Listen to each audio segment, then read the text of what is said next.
Evet, Mehmet Sarmış ismim. 1962 Urfa doğumluyum. Eğitimciyim. Mesleğim 34. yılındayım. Şimdi tabii 28 Şubat deyince 28 Şubat 1997 yılında Milli Güvenlik Kurulu'nun olduğu tarih 28 Şubat. O tarihte alınan bir takım kararlar, Milli Güvenlik Kurulu'nda alınan bir takım kararlar hükümete dikte ettirildi ve bunlar inançlı kesime baskı şeklinde argova kararlardı.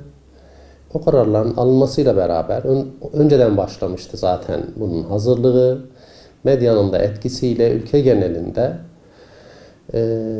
Müslümanlara yönelik aleyhte çalışmalar, yayınlar, televizyon, gazete yayınları, bir psikolojik baskı oluşturulmaya başlandı. 28 Şubat tarihindeki Milli Güvenlik kararlarıyla beraber bir dayanak da buldular ve onun üzerinden bu baskılar arttırıldı. Türkiye genelinde Müslümanım diyen, İslami faaliyet yapan, çeşitli derneklere, vakıflara, faaliyetlere, şahıslara yönelik soruşturmalar, kovuşturmalar başladı. Bir çeşit cadı avı başladı. Sivil vatandaşlara yönelik aynı şekilde Türkiye genelinde adı İslam'la anılan hemen hemen her çevreye, resmi ve sivil kurumlara, kuruluşlara, vatandaşlara yönelik giderek ağır bir baskıya dönüştü bu. Her tür faaliyetin engellenmeye çalışıldığı ve bu psikolojik baskıdan dolayı da insanların kendi kendini sınırlamaya başladığı bir dönem. Ve gittikçe bu baskı arttı.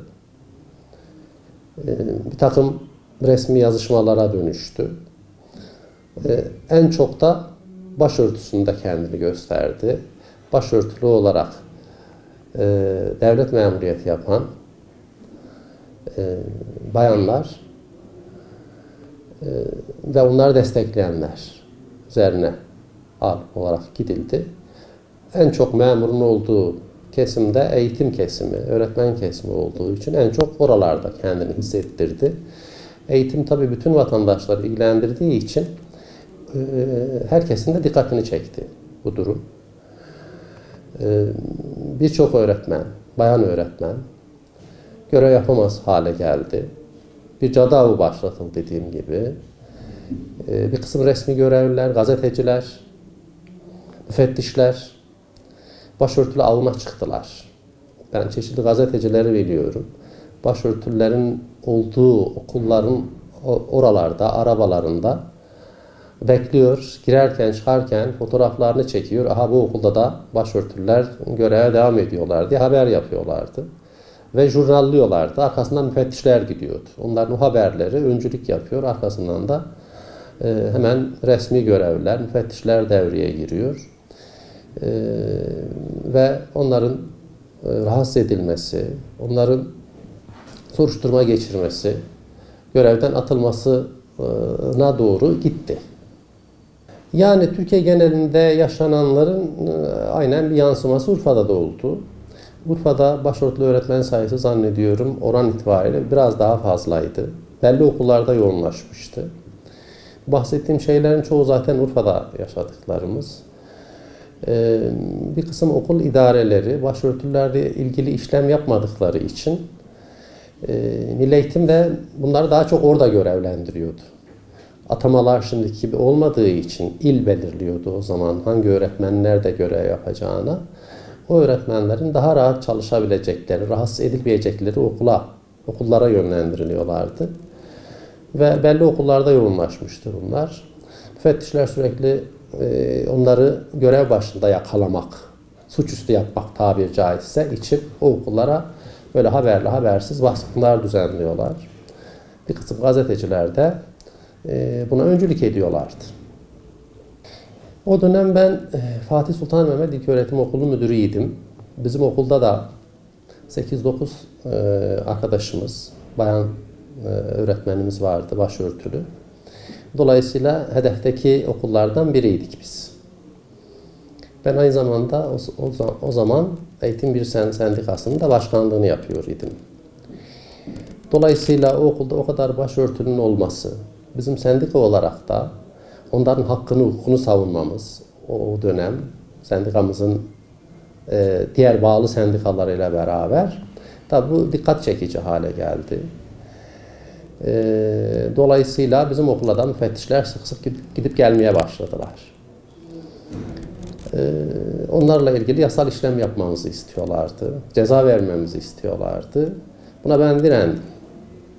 Bunun bir inanç hürriyeti olduğunu, benim ailemin de, annemin, ablalarımın, başlarına eşimin başının örtülü olduğunu, dolayısıyla dinin emri olduğunu, buna karşı çıkmanın dinin başka bir takım emirlerine karşı çıkmaktan farklı olmadığını söylüyordum. O yüzden en çok dikkati çeken okullardan biriydik. Sık sık müfettişler gelip gitmeye başladılar. Biz de bunların hakkını, hukukunu korumaya çalıştık. Ve bir süre sonra da zaten soruşturma açıldı hakkımızda, işlem yapmıyoruz diye. Defaatle bize yazılar gönderildi çünkü. Bunlarla ilgili işlem yapın, müfettişler geldiğinde yapın, edin dediler. Ben de yapmayacağımı söyledim. Arkasından bu sefer bizimle ilgili soruşturma açıldı. Onlarla ilgili işlem yapmıyoruz diye. O soruşturma sonucunda da zaten görevden alındı. Okul müdürlüğü görevden alındı. Ne kadar sürdü? Şimdi tarihten bakımda değil. O zaman görevden alındığımızda burada 28 Şubat mağdurlarına gönüllü olarak avukatlık yapan arkadaşlarımız vardı. Mazlum Derden, Şeyh Süleyk vardı mesela. Benim avukatlığımı ücretsiz bir şekilde o yaptı. Aradan bir süre vakit geçtikten sonra o avukatımızın çalışmaları sonucunda aldığım ceza affolundu ama ben okul müdürlüğünden alınmıştım. Öğretmen olarak devam ettim. Sonra normal bir şekilde, yani mahkeme kararıyla değil, normal olarak aradan geçen süreden sonra 2002'den sonra ben okul müdürlüğüne o şekilde döndüm. Şimdi isim zikretmeyeyim. Bu tabii bana yönelik bir şey değil.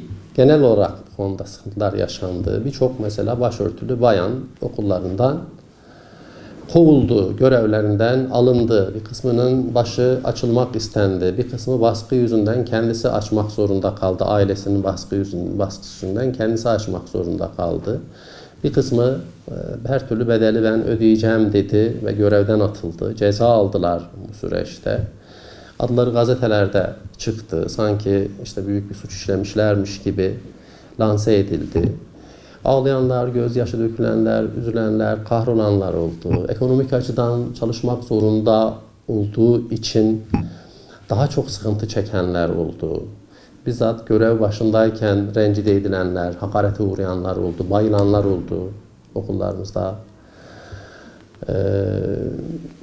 Bu arada ben sendika başkanı olduğumu söylemiştim o dönemde. Bütün faaliyetlerimiz hemen hemen bu başörtülerle ilgiliydi. Bir el ele eylemi düzenlendi. O eyleme katıldık biz. Daha sonraki dönemlerde bazen sendika olarak, bazen diğer kurumlarla işbirliği halinde çeşitli basın açıklamaları yaptık kamuya yönelik. Yine o dönem sendika olarak biz bir eğlence gecesi düzenlemiştik. Eğlence dediğimiz böyle vur patlasın, çal oynasın cinsinden değil. Gene bu durumları biraz mizahi bir şekilde dile getiren, bir takım işte müziğin olduğu, konuşmaların olduğu, fıkraların anlatıldığı bir gece düzenledik mesela. O zaman bütün faaliyetleri emniyetten gelip izlerlerdi. Orada yaptığım bir konuşmadan dolayı gidip mahkemede ben ifade vermek zorunda kaldım mesela. Kasede almışlardı çünkü. Ve devlet güvenlik mahkemeleri vardı o zaman. Diyarbakır'daydı. Urfa Diyarbakır'a bağlıydı. Bizzat beni mahkemeye çağırdıkları zaman öğrendim ki DGM'ye gitmekten kıl payı kurtulmuşum. Bir tane vicdanlı vatandaşın, bilir kişinin ya bu adam doğru söylüyor işte sonuçta filan diye demesi üzerine ben devlet güvenlik mahkemesine gitmekten o şekilde kurtuldum. Yine başka bir zamanda gene gidip mahkemede başka bir kısım arkadaşlarla beraber ifade vermek zorunda da kaldığımı hatırlıyorum. Şimdi bizim hem inancımızın hem evrensel hukukun gereği olarak özgür bir ortamda yaşamamız lazım. İnsanlar inandıkları gibi yaşayabilmeliler. Bunu rahatça ifade edebilmeliler. Bir fikir başka bir fikir üzerinde baskı oluşturmamalı. Herkes rahatça kendini ifade edebilmeli ve bunu anlatabilmeli de. Kimse kılığından, kıyafetinden, inancından dolayı mağdur edilmemeli.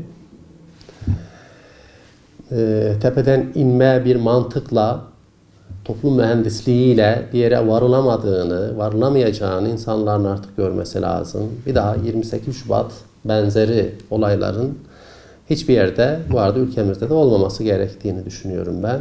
İnşallah bir daha o günleri görmeyiz.